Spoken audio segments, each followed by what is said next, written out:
Good morning बच्चों, स्वागत है आप सभी का आज एक बार फिर से मेरी यानी अनु के साथ 5 दिसंबर 2020 में। और आज मैं आप सभी के सामने लेकर आई हूँ वर्कशीट नंबर 125 जो कि बेसिकली 4th क्लास के बच्चों के लिए है।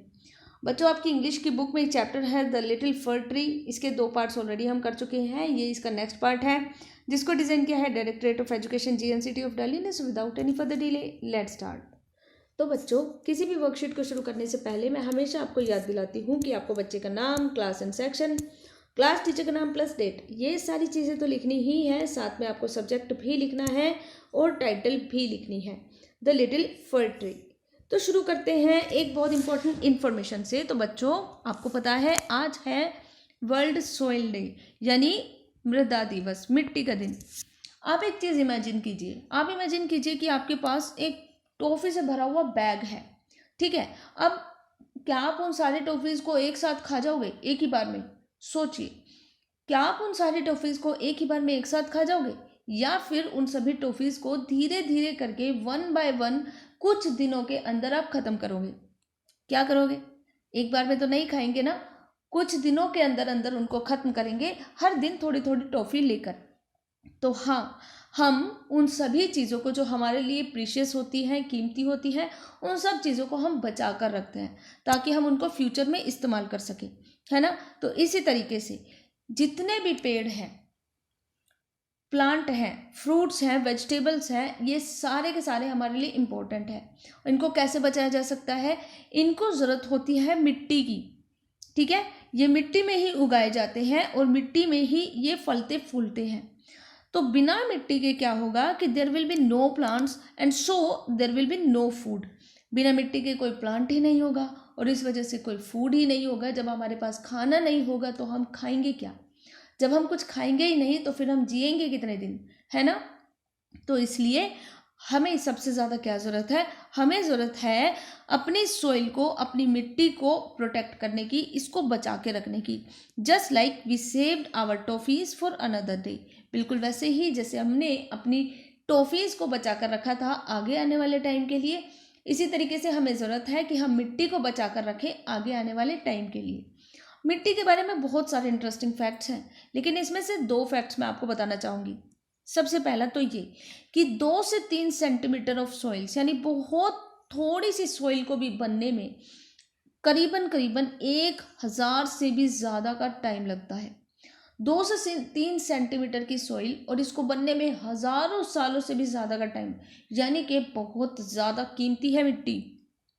इसी वजह से हमें मिट्टी को बचाना चाहिए। मिट्टी को कैसे बचाना चाहिए? जब पानी आता है, बहता है, तो वो क्या करता है? पानी अपने साथ मिट्टी को भी बहा कर ले जाता है, जिस वजह से मिट्टी बर्बाद हो जाती है। मिट्टी वहाँ उस जगह पे रह ही नहीं पाती। तो अब ऐसा ना हो, हम पानी को तो रोक नहीं सकते, तो पानी तो आएगा ही आएगा, लेकिन मिट्टी को बहने से रोक सकते हैं। कैसे? प्लांट्स लगाकर, पेड़ पौधे लगाकर। तो जो पेड़ों की जो जड़ है ना बच्चों, मिट्टी में बहुत गहरे तक चली जाती है, बिल्कुल गहरे तक। इस वजह से ये जो जड़ है मिट्टी को कस के पकड़ लेती है, बिल्कुल कस के। तो जब पानी आता है तो ये जड़ें मिट्टी को कस के पकड़ लेती है, जिस वजह से पानी जो है मिट्टी को अपने साथ बहाकर नहीं ले जा पाता है, और इस वजह से मिट्टी को हम बचा लेते हैं। यानी कि हमने मिट्टी को कटने से बचा लिया और हमारे आसपास की जो मिट्टी है वो अब हमारे साथ ही रहेगी। तो इस वजह से नए नए पेड़ लगाना, ज़्यादा से ज़्यादा पेड़ लगाना, ना सिर्फ पोल्यूशन को ख़त्म करने के लिए ज़रूरी है बल्कि मिट्टी को भी बचाने के लिए बहुत ज़रूरी है। अब आप सभी को पता है कि प्लांट्स कितने ज़रूरी है हमारे लिए, है ना। पेड़ पौधे कितने ज़रूरी है, हम सभी को पता है। तो बच्चों, क्या आपको याद है कि जब हम ये चैप्टर पढ़ रहे थे द लिटिल फर ट्री, तो उसमें हमने देखा था कि स्टोरी में ये पेड़ अपने आप से खुश नहीं था, बिल्कुल भी नहीं था।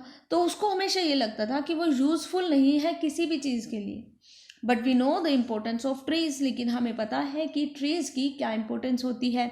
तो आपको यहाँ पर फर ट्री की मदद करनी है, उसको उसकी इम्पोर्टेंस बताने में। एक पॉइंट मैंने यहाँ पर लिख दिया है कि trees gives us oxygen to breathe. Tree क्या करते हैं? हमें सांस लेने के लिए ऑक्सीजन देते हैं।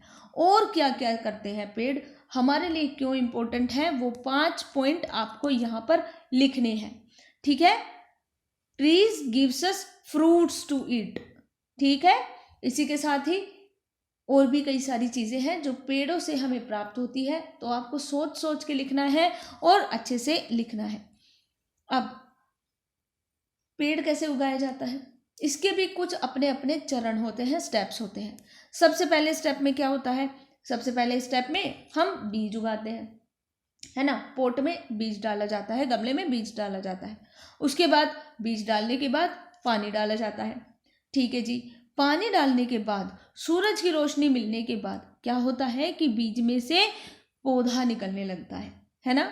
और उसके बाद क्या होता है, वो पौधा बड़ा होता है, उसकी जड़ें बनने लगती हैं और इन दी एंड हमें फल और फूल प्राप्त होते हैं। तो ये है बीज से पौधा बनने तक के स्टेप्स। अब यहाँ पर आपको क्या करना है, इन सभी स्टेप्स को करेक्ट ऑर्डर में लगाना है और वो स्टेप्स उल्टे पुल्टे करके आपको यहाँ पर दे दिए हैं, लेकिन इन पिक्चर्स को देखकर आपको इन स्टेप्स को करेक्ट ऑर्डर में लगाना है। फॉर एग्जाम्पल, सबसे पहले सोइल में सीड को उगाया जाता है, तो a seed is planted in the soil, तो सबसे पहले क्या आएगा, ई पॉइंट पूरा लिखना है, seed is planted in the soil, ठीक है। इसके बाद नेक्स्ट लेवल, पानी दिया जाता है, ये देखिए वाटर एंड सनलाइट, तो water the seed regularly and put it out in the sunlight, तो सेकंड नंबर पे क्या आएगा, बी आएगा। पॉइंट पूरा का पूरा लिखना है, ठीक है। ये 2 पॉइंट मैंने आपको बता दिए, बाकी 3 स्टेप्स आपको खुद से इसमें से ढूंढने हैं और यहाँ पर एज इट इज लिखने हैं, ठीक है।